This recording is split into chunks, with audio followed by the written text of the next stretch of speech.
ডেফত অসম ৰক্ষা কৰিবলৈ কাৰ্বি আংলং ৰক্ষা কৰক থিম হিচাপে লৈ কাৰ্বি কৃষক সন্থাৰ এদিনীয়া অৱস্থান ধৰ্ণা ৰূপায়ণ মঙলবাৰে পুৱাৰ পৰা 11 বজাৰ পৰা ডিফুৰ সমীপৰ ৰংখেলান ডনবস্কো হায়াৰ ছেকেণ্ডাৰী স্কুলৰ সন্মুখত কাৰ্বি কৃষক সন্থা চমুকৈ KFA এদিনীয়া ধৰ্ণা কাৰ্যসূচী ৰূপায়ণ কৰে। প্ৰতিবাদকাৰীসকলে বিভিন্ন দাবী সম্বলিত হাতে হাতে প্লে কাৰ্ড লৈ প্ৰতিবাদ সাব্যস্ত কৰে। 3 দফীয়া দাবী লৈ কাৰ্বি কৃষক সন্থাৰ নেতাকৰ্মীসকলে প্ৰতিবাদ সাব্যস্ত কৰে। অসম মেঘালয় সীমান্ত ব্লক 1 আৰু ব্লক 2 ভূমি হস্তান্তৰ কাৰ্বি আংলঙৰ 1 ইঞ্চি ভূমিও মেঘালয় হস্তান্তৰ নকৰিবলৈ সকিয়নি দিয়ে প্ৰতিবাদকাৰী নেতাই।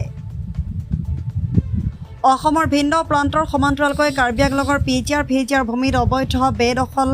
উচ্ছেদৰ দাবী জনাই সংগঠনৰ নেতাসকলে তদুপৰি স্বায়ত্তশাসিত পৰিষদৰ নিয়ম অনুসৰি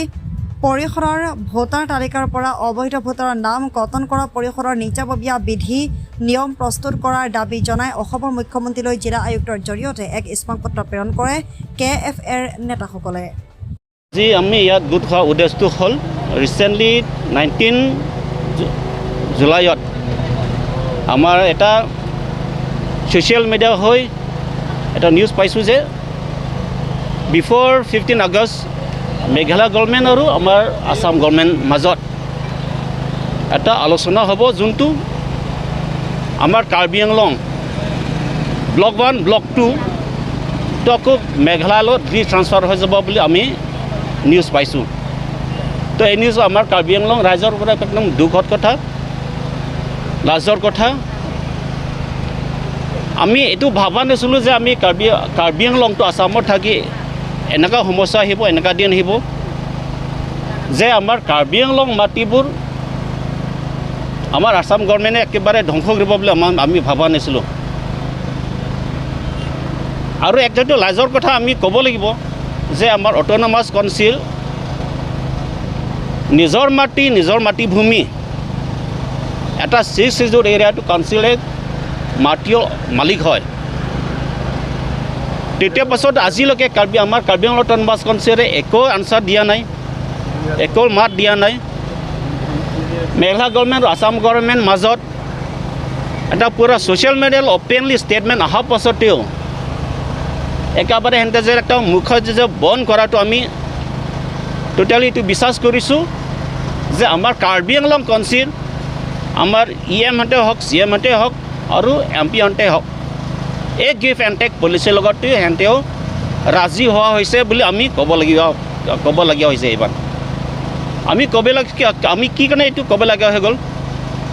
কাউন্সিলত সিহঁতে নিজৰ মাত দিব লাগিছিলে, সিহঁতৰ নিজৰ ভইচ দিবছিলে যে আমাৰ মাটি যোনটো 6 শিডিউল 1951 যোনটো এগ্ৰিমেণ্ট হোৱাৰ পাছতো আমি 1 ইঞ্চিও মানে অলপ একটা দুইটা নহয় আমি অলপ ইঞ্চিও আমি মাটিটো দিব নোৱাৰে বুলি এই বিষয়ত কথা ক'ব লাগিছিলে আমাৰ কাৰ্বি আংলং কাউন্সিলতে। কিন্তু আজিলৈকে আমি কাৰ্বি আংলং কাউন্সিলৰ মাজৰ পৰা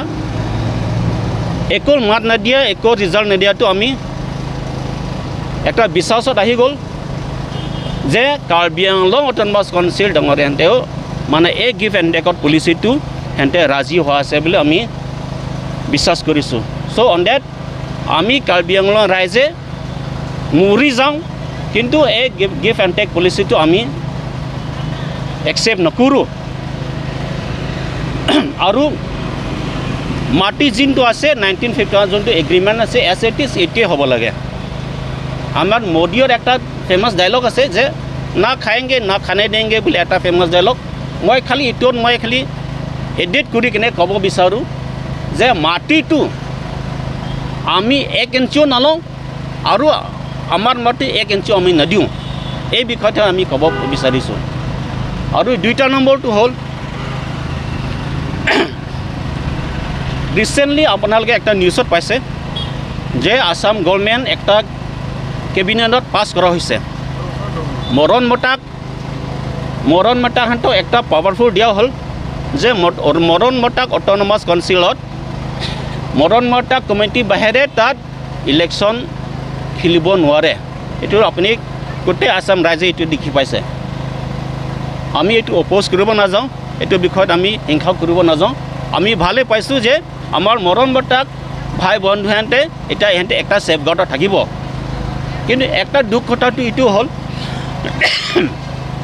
আমাৰ কাৰ্বি আংলং যোনটো 6 শিডিউল এৰিয়া বুলি আমি জানো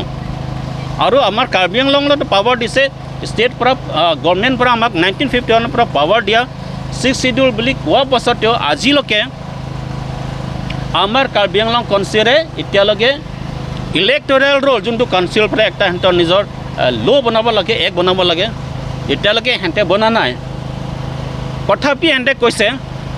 যে আমাৰ কাৰ্বি আংলং যোনটো ইলেক্টৰেল এক্ট এই বিষয়টো আমি 1951ত স্কিডিউল অফ দ্য কনষ্টিটিউশ্যন 1951 হিচাপতে আমি চলি আছোঁ যদি হয় আপোনালোকে যোনটো 1951ত যোনটো 6 শিডিউলৰ যোনটো ফ্ৰেম বনাইছে ল' বনাইছে এই বিষয়ত এইটো হিচাপত যদি আপোনালোকে গৈ আছে তেতিয়াহ'লে ভাল কথা কিন্তু তাত এটা লিখা আছে যে 6 শিডিউল এৰিয়াত 6 শিডিউল এৰিয়াত তাত ট্ৰাইবেল মানুহ তাত থকা ট্ৰাইবেল মানুহ SC মানুহ বেহেৰে ইলেকশ্যন খেলিব নাপায় বা উঠিব নাপায় বুলি তাত পুৰা ক্লিয়াৰলি লিখা আছে কিন্তু খালি তাত এটাই বস্তু লিখিছে যে উঠিব পাৰে যোনটো হ'লেও এই মানুহটো যোনটো তাৰিখ ফ্ৰেম বনাইছে কাউন্সিলত কনষ্টিটিউশ্যন বনাইছে 1951 যোনটো ফ্ৰেম বনাইছে 1951 তাৰ আগত 12 বছৰ থকা এই ব্যক্তিহঁতেহে কাৰ্বি আংলঙত থকা মানুহ মানে ইলেকশ্যন উঠিব পাব বুলি তাত লিখা হৈছে কিন্তু আমাৰ কাৰ্বি আংলং আজি কাউন্সিল ডাঙৰীয়াহঁতে কি বুজিছে কি বিচাৰে মানে কম কিন্তু এটা বহুত ডাঙৰ কথা লাজৰ কথা সিহঁতে 1951ত ল' ইউজ কৰাৰ পাছতো ইটো কাউন্সিল এক এতিয়ালৈকে নবনাটো আমি বহুত দুখ পাইছোঁ আৰু হাইকোৰ্ট পৰা অৰ্ডাৰ অহা পাছতেও হাইকোৰ্ট পৰা PIL নম্বৰ 9/17